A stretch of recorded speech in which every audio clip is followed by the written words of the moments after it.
It's a pleasure to be here, and I wish I could physically be there because it is quite a snowy, icy day here in Tokyo. Thanks for that great introduction. I'm Matt Alt. I'm the author of Pure Invention. And when I set out to initially write this book, my goal was to try and quantify the pull, the cultural gravity, if you would, that Japan seems to have on the world, a very outsized pull, given its physical size as a nation and its population. And there's many great books out there written on various aspects of Japanese pop culture. There's great books on Japanese fashion. There's great books on anime, on manga, on all sorts of sort of drilled down aspects of this or that. But I hadn't encountered a book or any real analysis that tried to tackle it from a more holistic perspective. Why Japan has this pull is not limited to just Hello Kitty. It's not limited to just Naruto. It's not limited to just Nintendo. It's a constellation of things, a multifaceted sort of charm. And that's what I set out to do with Pure Invention. But as I started investigating and researching the book, it hit me that these products that I eventually will get into talking about are more than just hits. They actually kind of shaped the times that we live in. And let's talk about the times that we live in for a minute. I'm going to share my screen here and kick off the presentation. So let's talk about today. We live in kind of strange times. We're simultaneously more interconnected than ever before, yet seemingly more isolated and lonely. You know, we grapple with hopelessness and regression as we struggle to redefine the goalposts of adulthood and what success means in the era of less. Our economy has shifted to an influencer and eyeball-based economy where the amount of influence you have online is a major currency in our society. When things get too hectic, we escape to virtualities such as Animal Crossing or really any sort of video game. And speaking of games, we've gamified the fundamental aspects of human interaction, counting up likes and views, these simple things that we took for granted before the rise of the internet have also been commoditized in a way. And as algorithms shape the things that we consume, we find ourselves siloed into strange new media landscapes of our own creation, giving rise to strange cyber phenomena such as cults and inexplicable shifts in stock markets. Now, all of this stuff really feels like a product of the moment, a product of the time. And of course, it's also been accentuated and exaggerated by the pandemic, although all of these things have been happening for a very long time in the States, arguably since the Lehman shock and the Great Recession began in the late aughts. But what if I told you that each and every one of these phenomena actually had its roots in something that happened in Japan decades earlier? It was Japanese youth who first struggled with being stuck at home, unable to leave the nest, unable to start families, unable to purchase homes, who struggled with what the meaning of adulthood was, who transformed gadgets into new tools for helping them communicate and navigate a post-industrial, late capitalist landscape. They were the first to experience becoming the star and the center of the show for the duration of a pop song when they sang on stage at karaoke. And they were the first to understand how one could bury oneself in a mediascape of their own creation using devices such as the Walkman. So too in Japan did strange cyber phenomena such as the Aum Supreme death cult that attacked the subway in 1995 in Japan. It had an online wing that recruited using bulletin board systems of the era. And speaking of bulletin board systems, this at the far bottom right is the mascot of 2Channel, which is the forerunner of every Chan board to come, 4Chan, 8Chan, and all the rest. That arrived in Japan in 1999, far before similar anonymous bulletin board systems arrived in the United States. So researching this is what led me to write my book, Pure Invention. But the question was how to quantify this pull. How do you describe it? And it occurred to me that really the way most of us interact with Japan, who aren't actually living in Japan, is through its products. It's through its gadgets. It's through its fantasies. It's through its media. And that is the lens that I chose to investigate why Japan has this strange pull over the rest of us. But actually, and this might come as a surprise to some of the younger people in the audience, this love for things Japanese is actually nothing new. It kicked off in the 1800s with a fad called Japanism. And at this point in history, Japan had only recently opened up to the West. And a flood of Japanese arts and crafts really shocked Westerners and transformed the ideas of what sophistication meant. Japanese art directly influenced the Impressionists, such as Vincent van Gogh. I love this portrait he did of one of his friends posed against Van Gogh's own collection of woodblock prints. I like to think if Van Gogh were born 100 years later, these would be anime pictures on the wall behind his friend. Or Toulouse-Lautrec, who was influenced by woodblock prints to make these very stunning posters that you've seen, I'm sure, before. The Mikado, on upper right, is a play that was written by Gilbert and Sullivan, ostensibly set in Japan, and that was hugely popular in the late 19th century. And the influence of Japan was also felt in some places you might not expect, such as Tiffany's, whose founder was initially running a stationery store until he encountered Japanese products, and then decided to pivot into making luxuries, declaring that he would make products more Japanese than the Japanese themselves. One of their early hits was this dragonfly lamp, which I'm sure you've seen before. It's very famous. And it's based on illustrations by Hokusai, he of the Great Wave over Kanagawa, the woodblock print that's possibly Japan's most famous piece of art. While all of this was going on, while the West was so obsessed with things Japanese, a playwright by the name of Oscar Wilde wryly noted that as far as the West was concerned, the whole of Japan is a pure invention.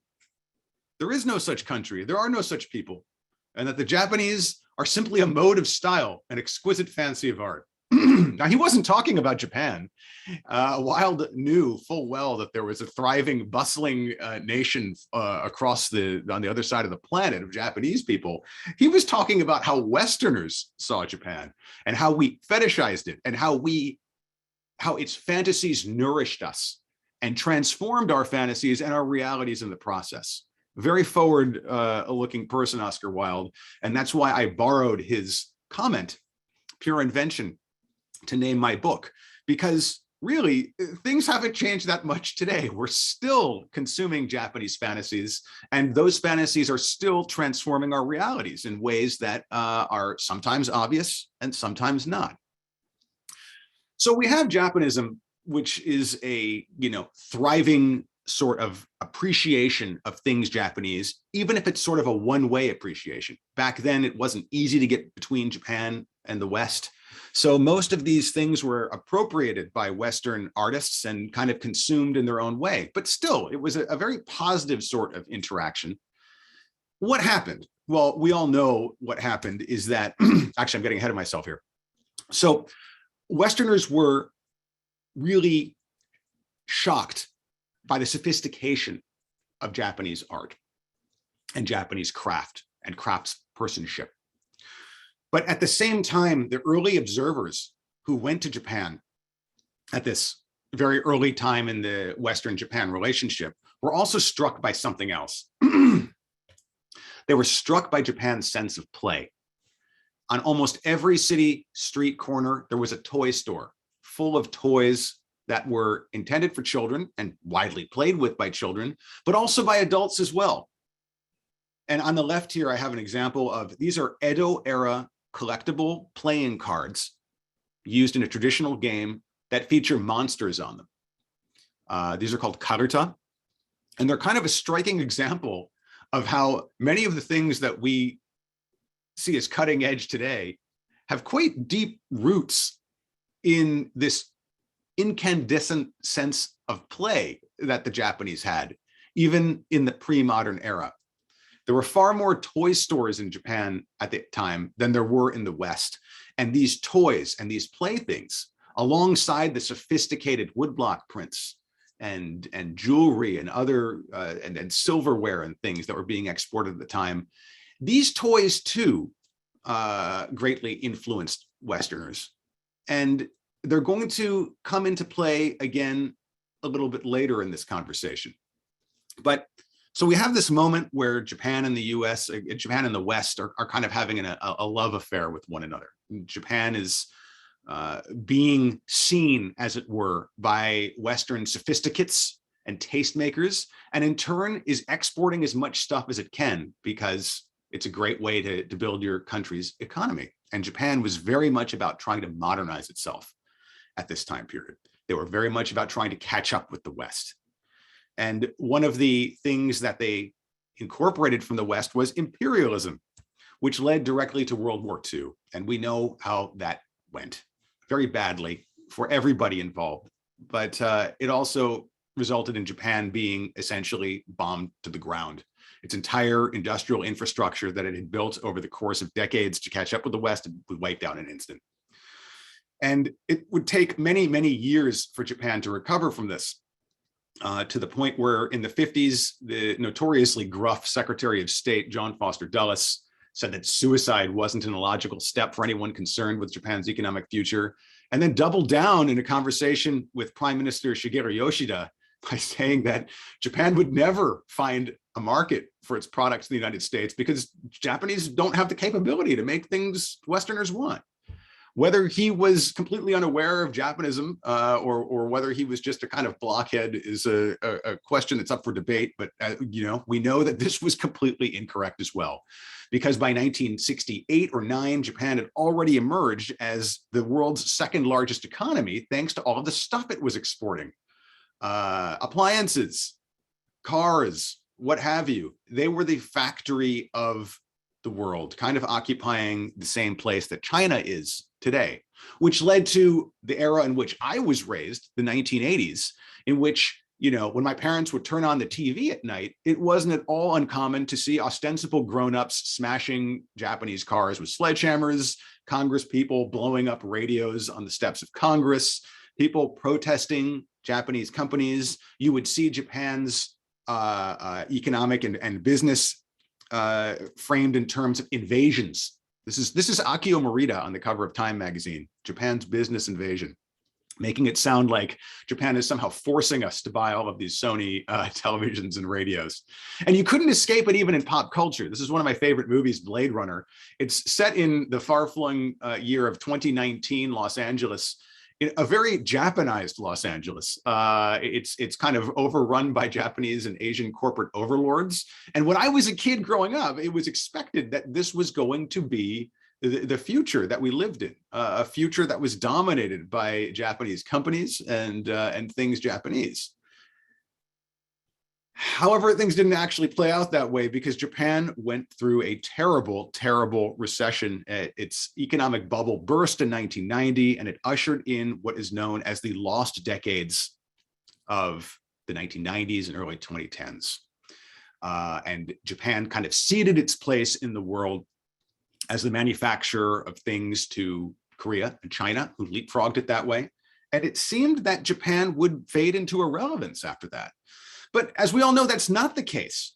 It's not the case at all. If anything, Japan's cultural appeal only expanded during those years, to the point where in 2015, we see the leader of the free world on the White House lawn thanking Japan for all of the things we love, like karate, karaoke, manga, anime, and of course, emojis.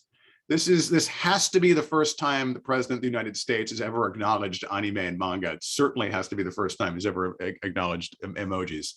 And it's really interesting to see how far we've come in this 150 or so years. It's a real roller coaster between Japan and the West. But I think it's really telling that President Obama singled out products in this speech of his, because as I was saying before, this is the way that most of us actually interact with Japan on a day-to-day basis. Now, a little bit about me. I co-founded and run a localization company called Altlapan Co Limited, and we're based here in Tokyo. We've been based here in Tokyo since 2003, when my wife, Hiroko Yoda, and I moved over here. And for many years, our bread and butter was the translation. Localization is basically a fancy word for translation of video games. And we expanded into manga, and then into toys. Toy companies need a lot of help localizing their packaging and their manuals and all of the sorts of inserts that are in with their products. And later expanded into books as well. So we spent a lot of time at the table, so to speak, with Japanese creators of all stripes. And it gave us a kind of unique insight into how the sausage was made, so to speak, how Japanese hits came to be. And it also gave us a sort of interesting position to view the consumption of Japanese fantasies abroad.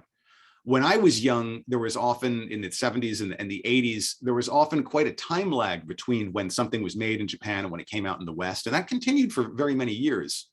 And often the translations were quite rough. It was kind of haphazard. They would even hide the fact that something emerged from Japan.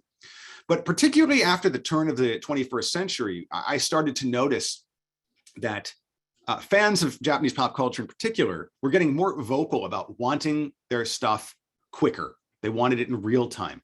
And they wanted it less localized. They wanted it as Japanese as possible. They didn't want it hidden that it was coming from Japan. Being from Japan was part of the whole appeal of it. And I started to wonder in my mind, were we entering a new phase of Japanism? Was this just kind of a newfangled phase of Japan love like we'd seen at the turn of the 20th century, just 100 years later? And then I realized I was asking the wrong question, because to bring things back to the very beginning of this discussion, the question isn't why we love things from Japan. The question is, are we turning more Japanese ourselves? Are we consuming this stuff in such large amounts because it answers questions that we didn't think to ask, because Japan reached certain milestones demographically, economically, politically, socially, a little bit ahead of the rest of the West? And that was kind of that became a kind of guiding thesis for my book. The products I picked as lenses to view this phenomenon are pretty widely known, but they weren't picked at random. I wanted to choose in essentials that really shaped our fantasies, and I wanted to drill down because Pure Invention at its heart is really a detective story. It's a cultural detective story. I wanted to track down the first incarnations of products that sparked huge trends and fads, and more than that, actually transformed the way we interact with each other in the world abroad.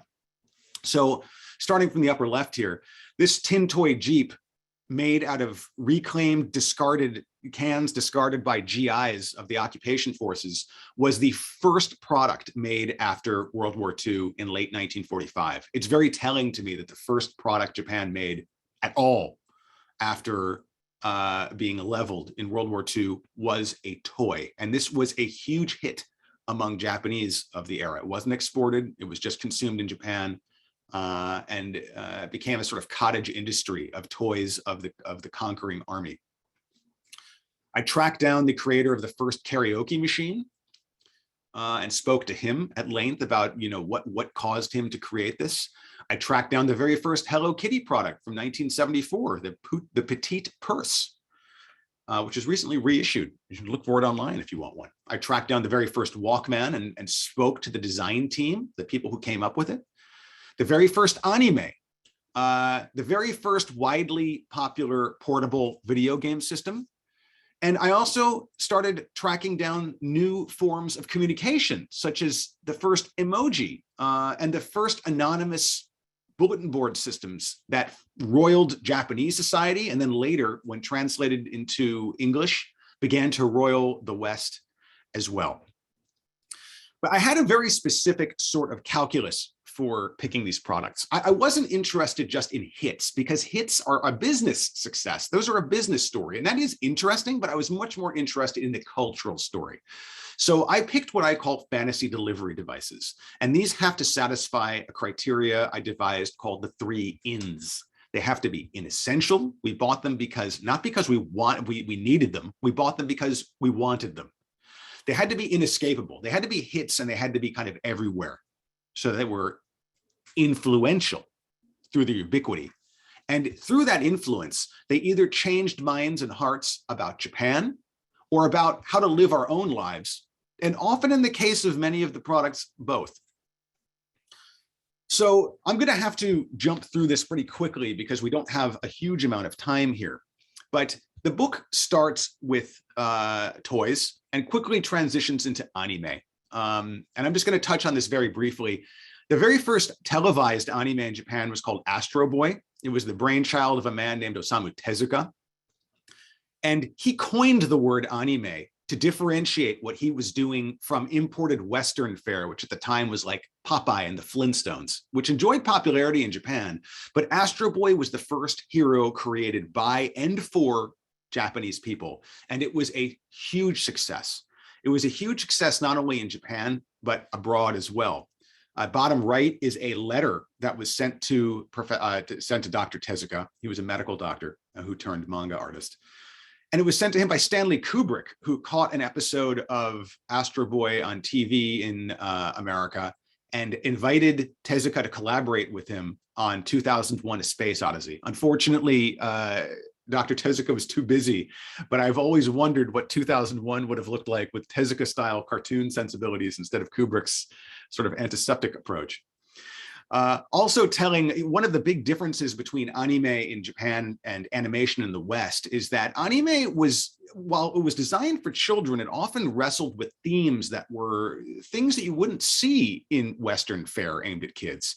The very end of the very first episode of Astro Boy, it ends with robots taking to the streets to protest humanity, to demand equal rights. And this is a very telling sort of thing because in the early 1960s, Japan itself was experiencing a great many protests in the streets, labor protests, student protests, and the anime was reflecting its times.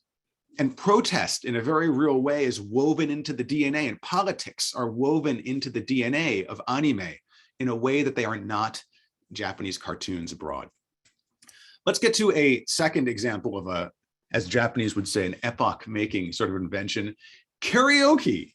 It seems like it's just a silly barroom pastime, doesn't it?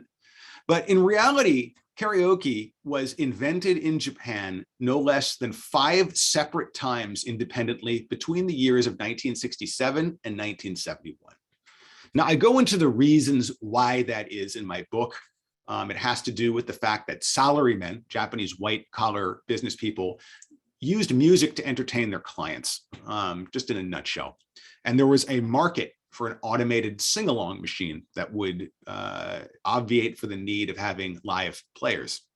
But karaoke is more than about just sing-alongs. It actually, when you kind of unravel the threads of what it is and what it did for us, you'll start to see that it laid the groundwork for a lot of trends that are really surprisingly quite modern. And this is a pattern I saw over and over again with the products that I investigated in my book. So let's take a look at karaoke. First of all, I tracked down Mr. Negishi, who's 98 years old now and lives in Tokyo. And he showed me the very, very first karaoke machine. It's called the Sparko Box.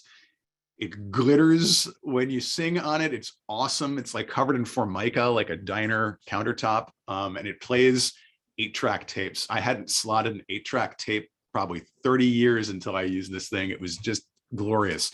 And Mr. Negishi is pretty glorious too. He's just an inveterate tinkerer and inventor who ran a company that assembled electronics for bigger companies and loved to sing and had this device built so that he could do sing-alongs himself with his family and stuff. And he even sold it briefly in Japan for a while.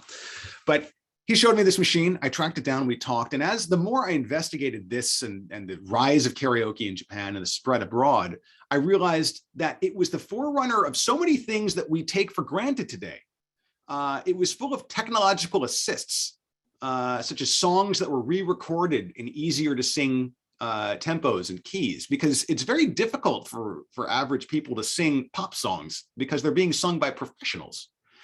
Also, the addition of things like reverb effects, these are the forerunners of all sorts of things that we take for granted today, like video game enhanced physics, Instagram filters, the balancing inside of cameras that lets even amateurs take pictures that look like pros. The karaoke machine was the first device in any sphere that let total amateurs feel like they were seasoned professionals for the duration of a song anyway.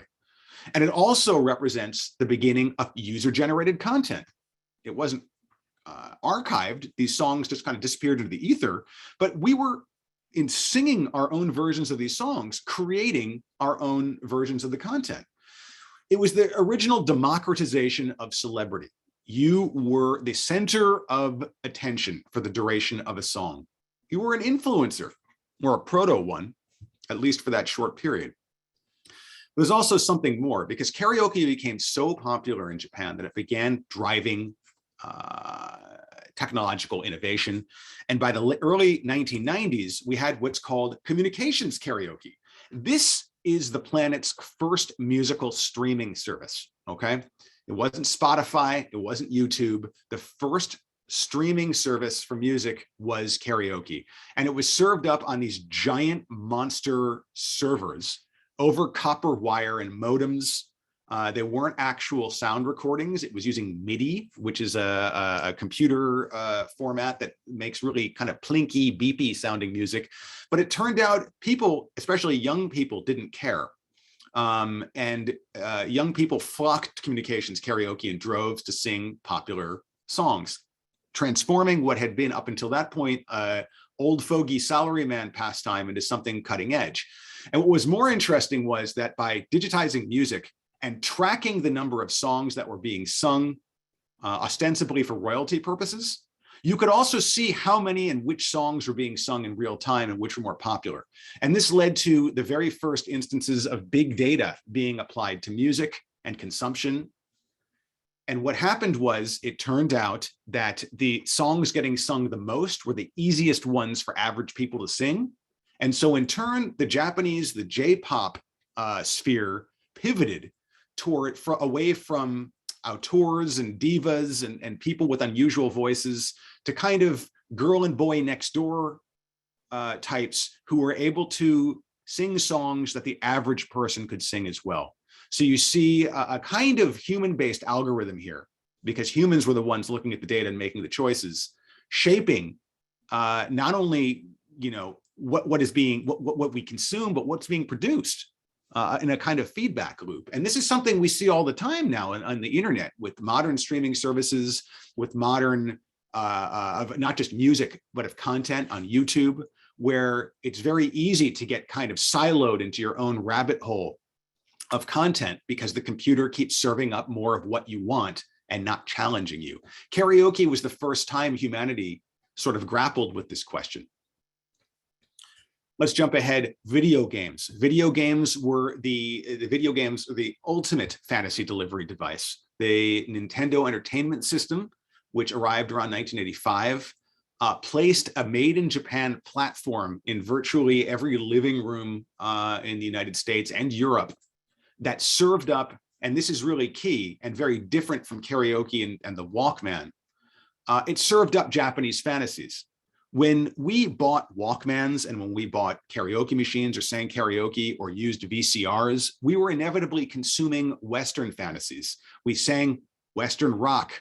We watched American movies on our VCRs. We listened to opera, classical, rap on our Walkmans. But the Nintendo Entertainment System was a pivotal moment when we started consuming fantasies that were made in Japan, as well as products that were made in Japan. Now, the Nintendo succeeded because it was a quantum leap beyond previous American systems. This is the Atari 2600 on the left, which I really love, but compare that to Super Mario Brothers, and you can see that the amount of craftsmanship that was put into these games was a big pull for them as well. And it quickly led to video games sweeping all levels of society. By 1989, when the Game Boy came out, it wasn't even kids playing it anymore. This is Hillary Clinton on Air Force One playing a video game made in a Soviet computer lab on a Japanese video game system. If there is any starker image of globalization in the late 20th century, I don't know what it is. But this just goes to show you how video games and video gaming and Japanese style video gaming were infiltrating all levels of society at the time, to the point where by 93, 80% of the entire game market's owned by Nintendo. 1 out of every 3 homes owns an NES. Like Nintendo alone is 10% of the US-Japan trade deficit. And this is key. More American kids in a survey recognized Mario than Mickey Mouse. So this is a huge triumph for Japanese fantasies in the global marketplace. This is the first time people start in the post-war era turning toward Japan less as a maker of things and more as a maker of ideas. I'm going to have to jump ahead here because we're running really tight on time, but the 1990s were a sort of dark decade for Japan. After its economic bubble crashed, things that had been taken for granted by the boomer generation, such as lifetime employment, your company taking care of you throughout the entirety of your career, having a career, were all thrown out the window. And Japanese young people were thrown into a situation of desperation. They couldn't land jobs. The adults were no help. Japan went through a succession of prime ministers that were increasingly unable to deal with the problems of Japanese society. All sorts of odd new phenomena and odd new names started to manifest in Japanese society. Parasite singles, young people who couldn't leave the nest and live with their parents for their entire lives. Hikikomori, social dropouts who just refused to interact with society. Things like herbivorous men. This was a big media trend of the aughts, which is young men who show no interest in the traditional trappings of adulthood. They don't drink, they don't want cars, they don't want girlfriends, they just want to hang out and play video games. At the time, all of this stuff was looked at as kind of strange by Western pundits, but as it turned out, after the Lehman shock, many of these same sorts of phenomena started to manifest abroad as well. But I'm getting a little bit ahead of myself. 1999. In 1999, a couple of really key things happened in Japan. One is the iMode system, which is the first widely popular mobile internet system on cell phones debuted in Japan, and it was hugely popular. Around that same time, this website, 2Channel, debuted as well. 2Channel could be accessed by cell phones. And in fact, at the turn of the 21st century, most Japanese were accessing the internet through cell phones and not through computers. That would come later. 2Channel was entirely anonymous, and its servers were hosted in America, so that no matter what you posted on there, you couldn't get busted by the Japanese authorities. And it immediately sparked all sorts of scandals and problems in Japanese society, young people threatening to kill people and being egged on and then actually doing it, all sorts of threats, people organizing together to do like hacking raids and things like that. If all of this sounds familiar, it's because a few years later, an American translated a kind of offshoot of 2Channel that was called Futaba Channel and launched it as 4chan in the West.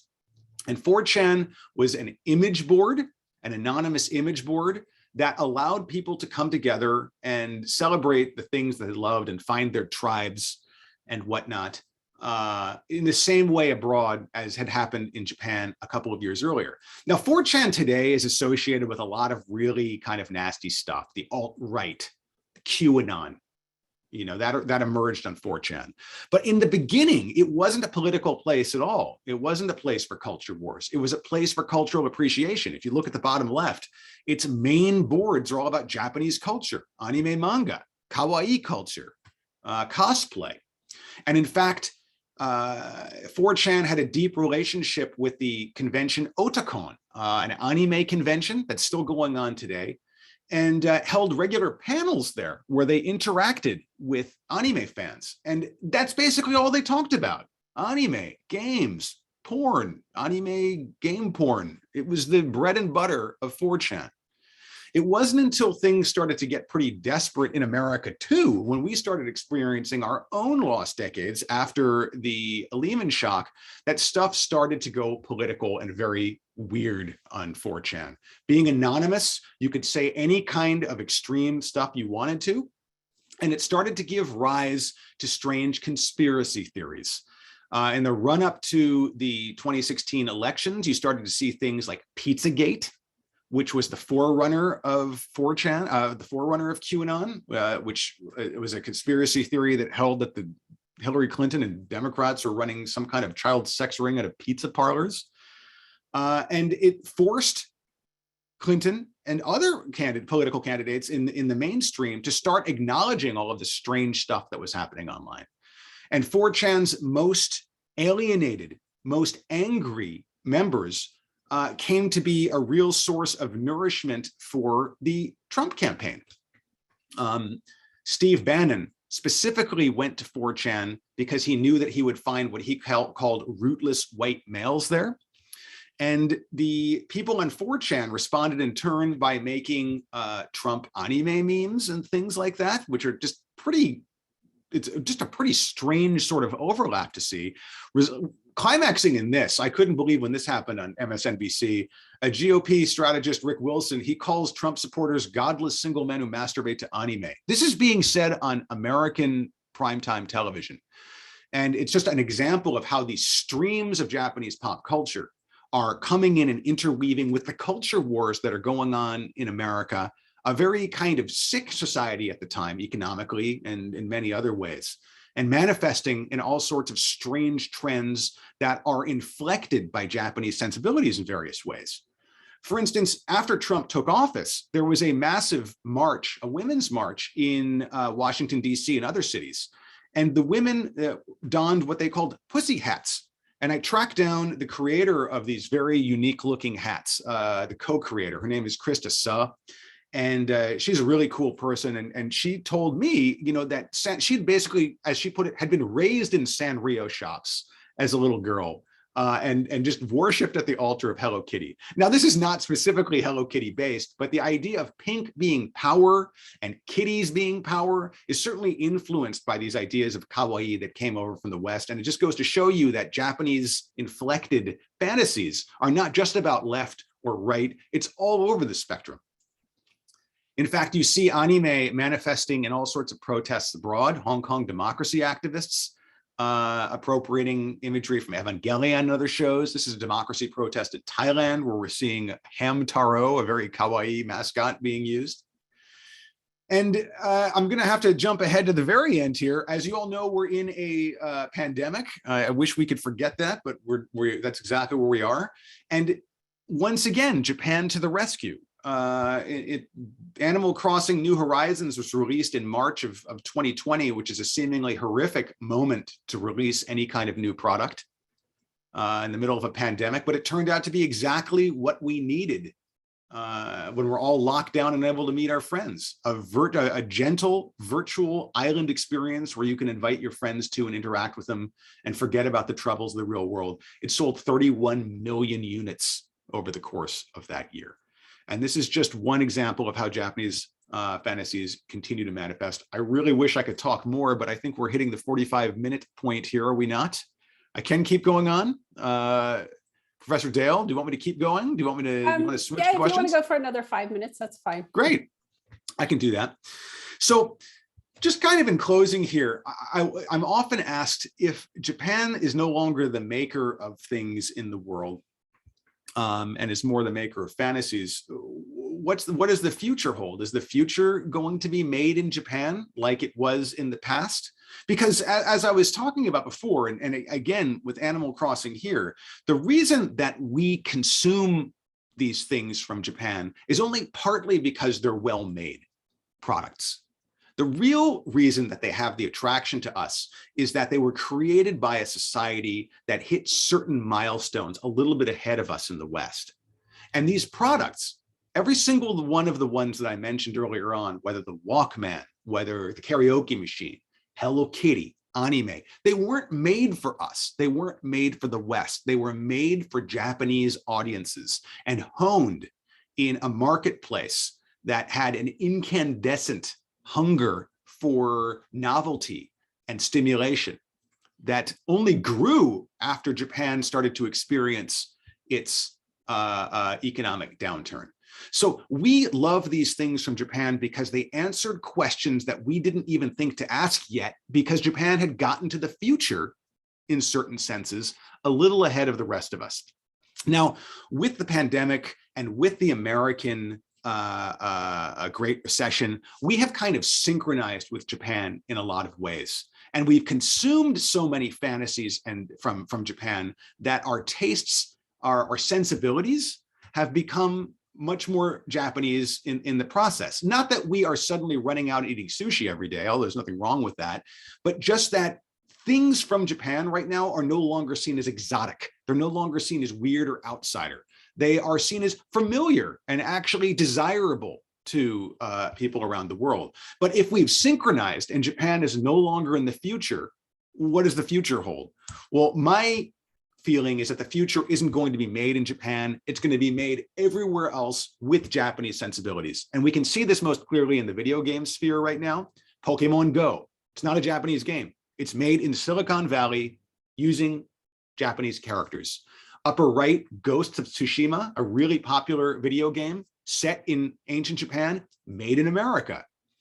Beneath that, we have Genshin, a game that looks 100% made in Japan, but it's actually made in China by Chinese aficionados of Japanese video games like Nintendo's Zelda Breath of the Wild and modern Japanese anime style. And this huge game, PlayerUnknown Battlegrounds, that's made in Korea by a gentleman who is obsessed with the Japanese movie Battle Royale, about school kids who kind of are sent to an island and have to fight each other to the death. So we're seeing all sorts of this sensibilities from Japan being incorporated into modern products. I think we're going to be seeing a lot more of this, especially if the metaverse takes off, as people are predicting, but who knows what the future holds. Anyway, sorry I had to run through that so quickly. Thanks for having me, and I'd love to take some questions from the audience.